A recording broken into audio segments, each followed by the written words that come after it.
Bienvenue au deuxième contre-salon de Bordeaux, le contre-salon des vieilles et des vieux. Ça va être 3 jours extraordinaires dans lesquels on va pouvoir parler de nous, échanger et faire des projets d'avenir. Bonjour les vieux, bonjour les très vieux et bonjour les moins vieux. Bonjour les vieilles, bonjour les très vieilles.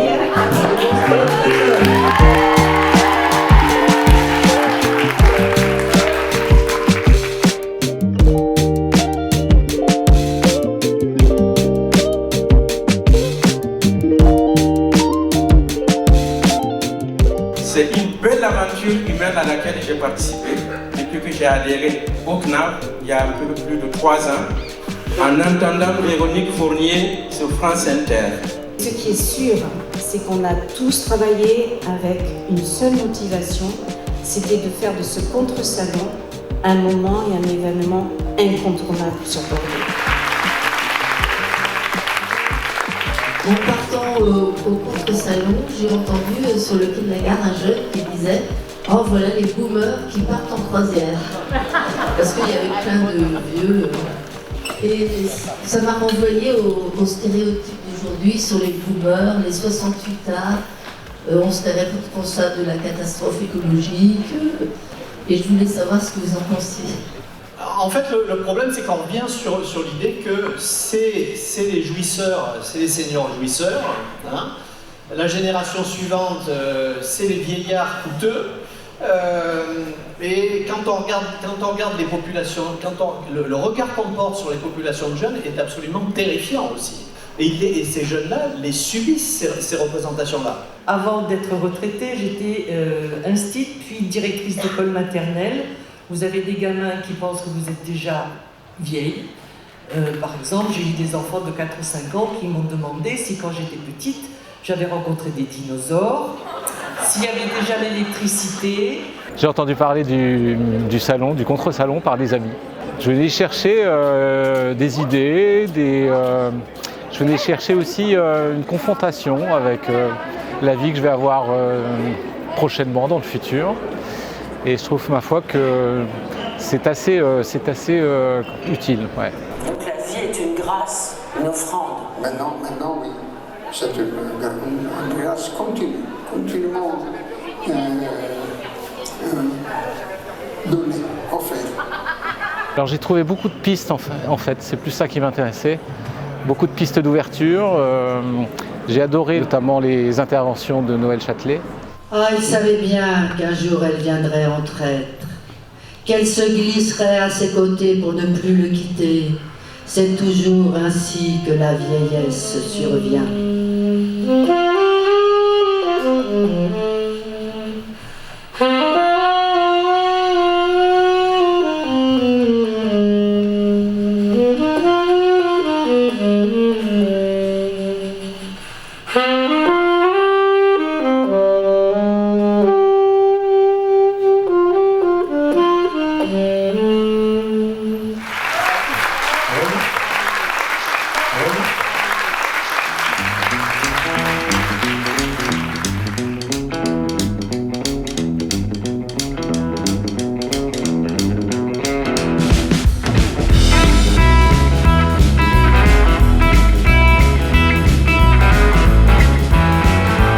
Comme beaucoup de petites filles, quand j'étais enfant, je voulais être danseuse.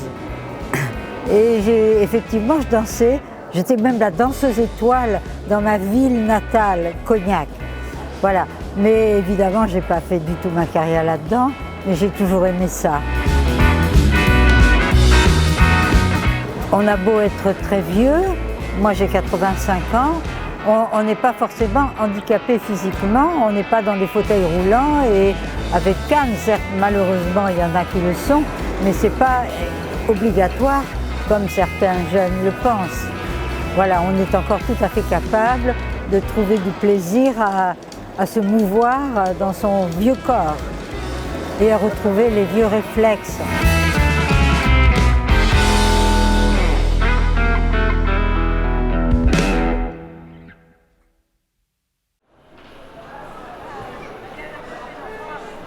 Je pense que ce que nous avons à donner, en tout cas la génération à laquelle nous appartenons, la plupart d'entre vous comme la mienne, c'est celle de la transmission. Il n'y a pas de société qui peut survivre si elle n'est pas capable d'assurer cette transmission, cette forme de solidarité dont les grands-parents, ils ne sont pas là simplement pour aider financièrement leurs petits-enfants. On sait qu'aujourd'hui, les choses ont changé, c'est une sorte de bascule historique. Mes parents ou mes grands-parents, comme beaucoup d'entre vous, ne vivaient que pour une chose et avec la conviction que nous vivrions mieux qu'eux. Aujourd'hui, les parents se demandent si leurs enfants vont vivre plus mal qu'eux. Faut-il résister au vieillissement de notre corps, autrement dit, continuer autant que faire se peut de paraître, ou bien l'assumer, le vieillissement, au profit de notre être? Je me suis rendu compte que parmi toutes les souffrances psychiques de l'individu, l'image négative qu'on peut avoir de son propre corps est une des souffrances les plus effrayantes, les plus douloureuses.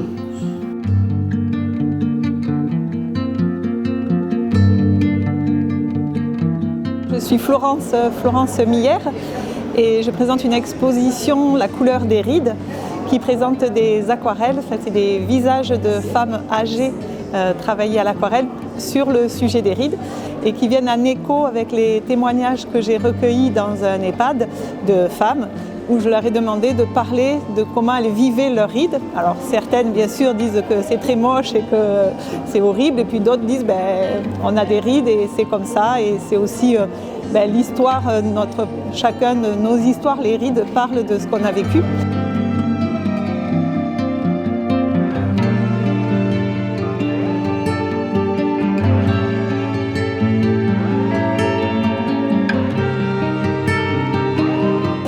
Moi j'ai été très touchée déjà que le CNAF de Gironde prenne l'organisation du contre-salon cette année.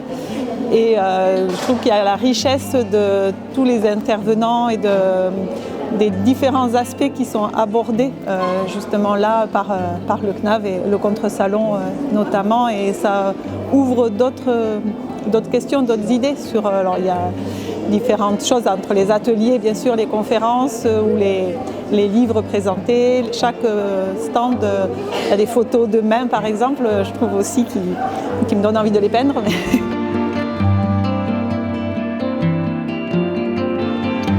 Alors le principe de ce projet, c'était au cours du contre-salon de photographier les mains des gens qui voulaient bien se porter volontaires. Dans nos mains, on porte toute l'histoire de notre vie en fait.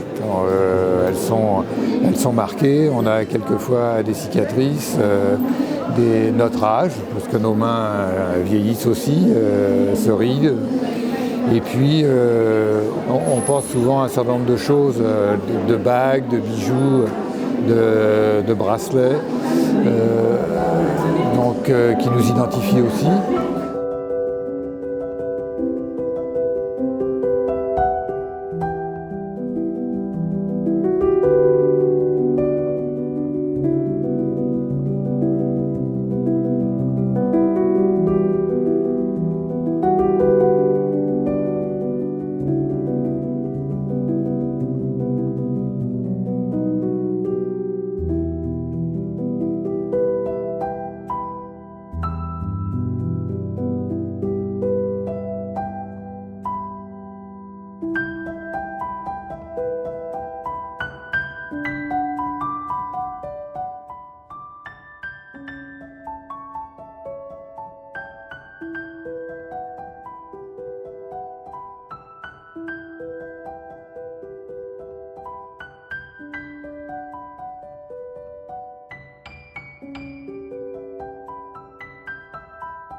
L'idée qui m'a émise, c'était que je m'étais nourrie l'esprit.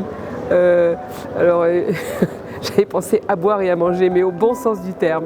Il y a tellement à se nourrir, à s'ouvrir l'esprit, à penser, à construire des idées. J'ai trouvé ça passionnant. Je ne cherchais pas spécialement quelque chose, mais je n'ai fait que des bonnes découvertes, des découvertes toutes simples, puis d'autres beaucoup plus complexes, qui vont me donner à penser, à imaginer, à parler autour de moi aux jeunes, à mes enfants, à mes petits-enfants, de tout ce qui se passe. Moi, mes grands-parents ne me parlaient pas de tout ça. Je découvre la vieillesse, là j'ai l'impression toute seule, mais je voudrais qu'eux, ils puissent bénéficier de cette expérience qu'on a maintenant et de cette liberté qu'on a d'oser et de dire, eh ben oui, on existe, on a des envies, des incompétences, mais aussi des appétences et des désirs, quels qu'ils soient, physiques, psychiques, intellectuels, et puis il faut y aller, il faut, au risque de prendre quelquefois des attitudes un peu de provocation bienveillante, mais le faire. J'ai trouvé ça très intéressant,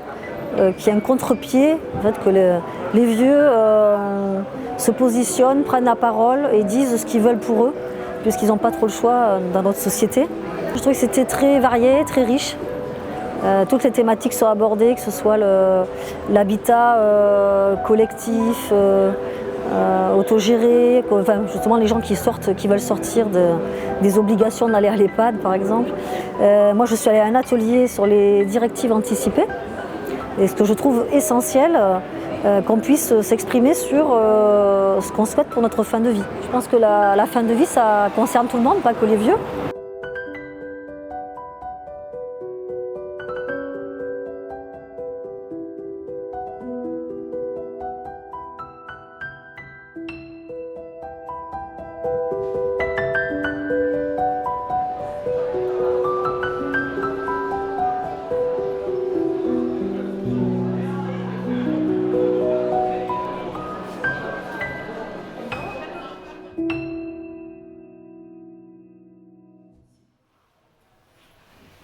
Juillet 2022. Dans le quartier de la gare de Bordeaux, il était connu sous le nom de Monsieur Lucien, un habitant de la pension de famille de la rue Saint-Vincent-de-Paul, qui fréquentait les épiceries du quartier. Ses jambes se sont mises à trembler à la fin du dernier été. Il n'a pas compris ce qui lui arrivait. Il marche désormais comme un homme alcoolique, surpris à la sortie d'une boîte de nuit, déhanché, dégingandé, trébuchant sur du vide. Le pied droit de M. Lucien s'est entortillé dans le vide, comme un ressort. Le reste du corps est parti en avant. Je pense qu'à titre personnel, je me projette peut-être déjà un peu tôt, mais dans ma propre vieillesse, ou en tout cas, j'ai eu des décès de personnes âgées autour de moi ces derniers temps, et donc du coup, ça m'a confronté à ces thématiques-là, à l'accompagnement des personnes en fin de vie, ce genre de choses. Et je pense que j'ai essayé de trouver des réponses peut-être pour nourrir mes réflexions. Et aussi, vu que finalement dans ma vie de tous les jours, je ne suis pas très entouré de personnes plus âgées, prendre conscience des réalités qui peuvent se poser pour des personnes qui ont même plus grand âge que le mien, quoi. En vrai, ouais, je trouve que c'est grave utile, et en plus ça a été beaucoup dit, le mot tabou est beaucoup ressorti, le fait qu'on n'en parle pas, ou qu'on en parle aussi avec des termes assez effrayants au final. Cette tonalité-là est quand même beaucoup ressortie, je trouve, sur les interventions, mais il y avait toujours des moments où des personnes rappelaient que c'était pas si effrayant et si triste en fait. Et il y avait aussi beaucoup la notion d'empouvoirment, le mot est utilisé comme ça, qui était très cool, et je pense que c'est pour ce genre de témoignages et de propos que je venais en fait. C'est ça que je venais chercher, je pense. Je pense que je peux traîner avec moi très facilement des personnes de mon entourage dans ce genre d'événement, d'autres avec peut-être plus de difficultés, des personnes qui ont du mal juste à se sentir vieilles et à être à l'aise avec ça. Mais je pense que ouais, j'ai hésité, je pense que je ramènerai d'autres personnes, même des personnes de mon âge aussi. Je trouve ça très intéressant. J'ai voulu proposer ce genre d'initiative à des amis à moi, mais ce sont des gens qui ont 40 ans. Donc ils m'ont envoyé un message en disant « rendez-vous dans 30 ans ». Alors c'est assez amusant, mais ils ne savent pas qu'ils sont tous concernés finalement. Et je pense que il ne faut pas attendre d'être vieux pour s'occuper des histoires de vieux. Voilà, ça se prépare, Comme l'écureuil prépare l'hiver avec ses noisettes, mais il faut le faire avant d'être vieux. Et je trouve que de faire ça, c'est reconquérir, je dirais, sa liberté, ses droits, sa joie de vivre et tout le reste. Et ça, c'est fondamental.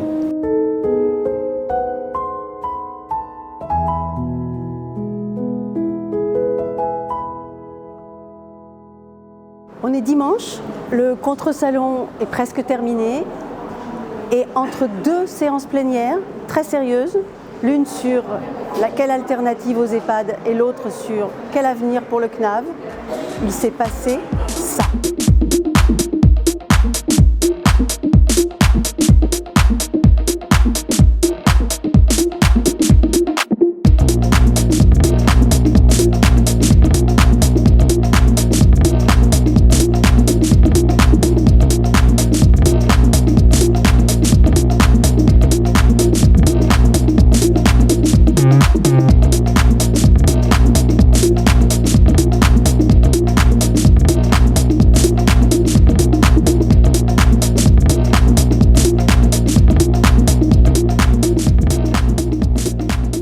De faire la fête et de faire vivre la fête des corps en mouvement, des corps en jubilation.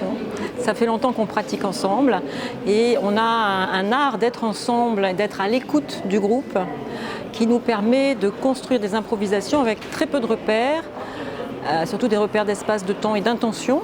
Et après là-dedans, on se laisse évoluer et on s'appuie les uns sur les autres pour se laisser vivre la danse avec une part importante aussi à la musique, qui crée des états de corps, des états d'énergie, qui construisent aussi le propos. Puisque là, le propos, c'était de conduire le public peu à peu vers l'envie irrépressible de se mettre debout et de danser avec nous.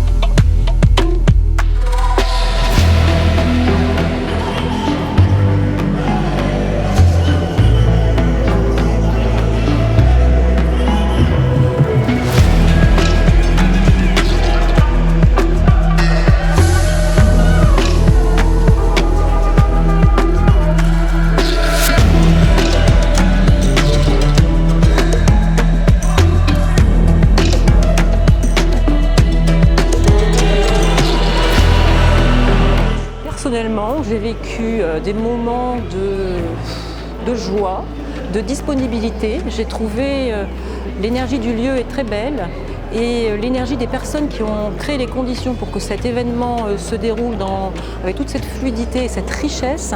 J'ai trouvé ça très pétillant, très effervescent et j'ai trouvé les personnes très réactives et très accueillantes de nos propositions.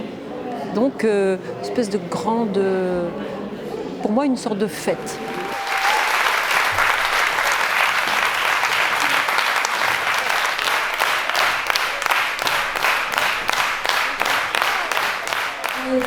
C'est magnifique, je suis vraiment ravie de ce que vous avez fait, de la qualité des échanges et de la qualité de l'organisation, la bienveillance vraiment des personnes. On sent que c'est porté par l'engagement et les envies d'avancer, c'est très chouette.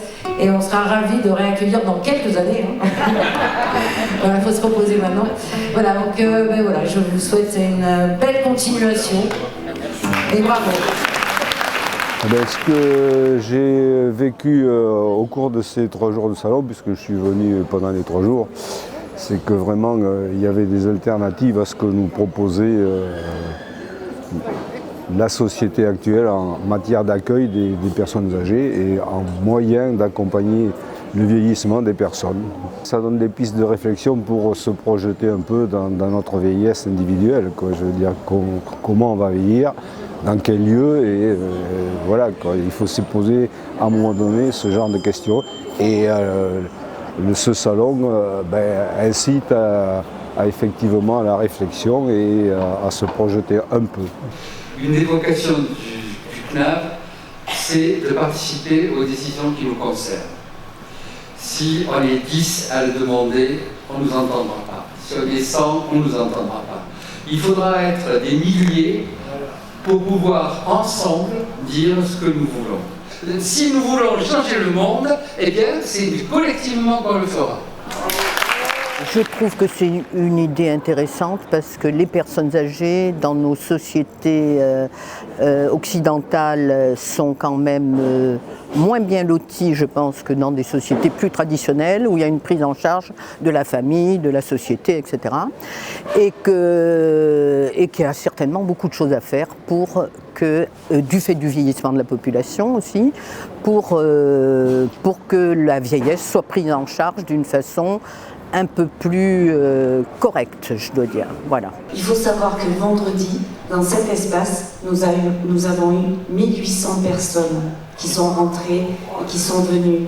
Et en permanence, les autres jours, il y a eu toujours 600 personnes dans l'espace.